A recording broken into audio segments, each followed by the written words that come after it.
A school bus monitor in Colorado was arrested after allegedly assaulting severely autistic children. These are kids who are by and large nonverbal, and reports say at least 3 of them, probably more, maybe more, were assaulted. And we're going to show you the video here, the news clip, in just a moment. But the report says the school district did a cursory report and they found nothing.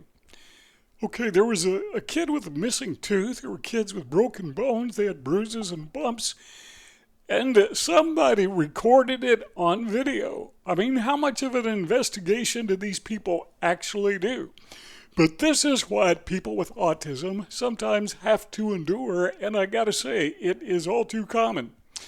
All right, let's take a look at the news report. Now at 5 video, the parents of a young boy want you to see in hopes that it'll force change. Their son gets beaten on a school bus. Now an aide on that bus, Kiarra Jones, faces assault charges. This family feels the Littleton School District didn't do enough when they first started noticing injuries on their son. Good evening, I'm Kelly White. And I'm Michael Spencer. The parents wanted to share their story and the video with your reporter Kelly Worthman, who joins us now live in studio. And Kelly, that video is so difficult to watch. Yes, it is. And the parents want to know, if that doesn't make you angry, what will? You have fractured bones, a knocked out tooth, deep bruises, and immeasurable heartache. Those are just some of the injuries to at least 3 students, allegedly at the hands of a woman trusted to care for them. The kids take a special bus provided by the Littleton school system to get to one of Colorado's most highly regarded private schools for students with autism. Yet as their parents discovered, they say that bus was a place of torture. My sweet and loving son.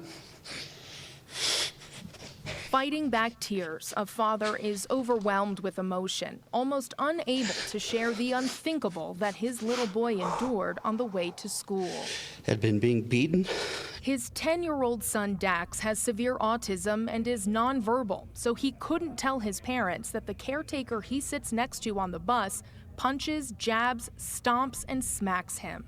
The torture and torment of my sweet boy could have been stopped. Dax's mom says she noticed strange bumps and bruises on her son months ago, but Littleton Public Schools told her there was nothing to be concerned about. Then her son's injuries became worse, and that's what led to her obtaining this disturbing video of her son's unprovoked assault on March 18th. How could someone that I trusted, someone that I was so friendly with, do this to my little boy? In a letter to district families, the superintendent says an internal investigation began March 19th, and they notified police. It led to the arrest of 29-year-old Kiarra Jones and the unsettling discovery the paraprofessional was allegedly abusing other kids like Dax. My son does not have the ability to tell me when someone's hurting him.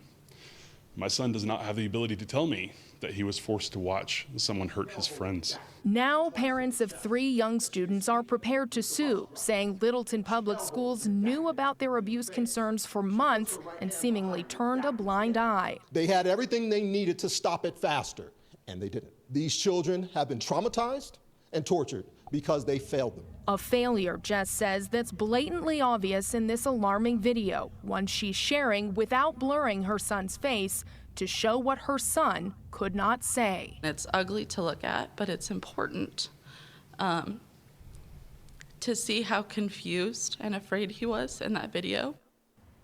So one thing we're going to keep looking into is how the investigations played out.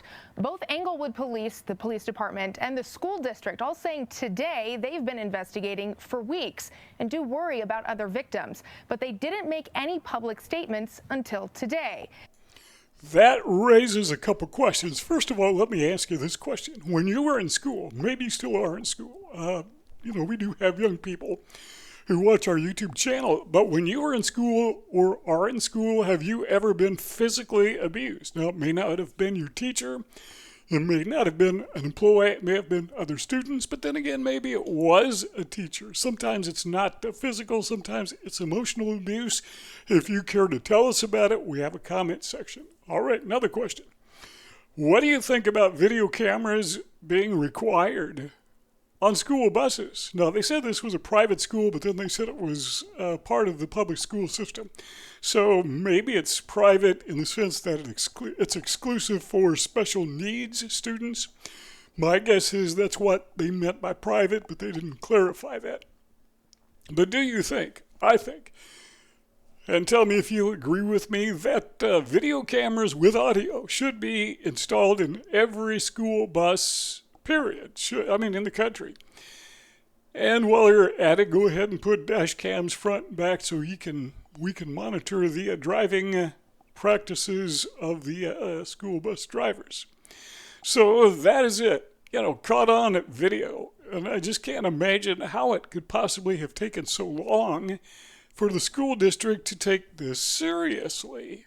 I mean, when kids, broken bones, a kid's tooth knocked out, and a cursory investigation basically turned up nothing, it tells me that they're not doing anything, or that they don't care, or it's something they just pass over, and it's not real serious.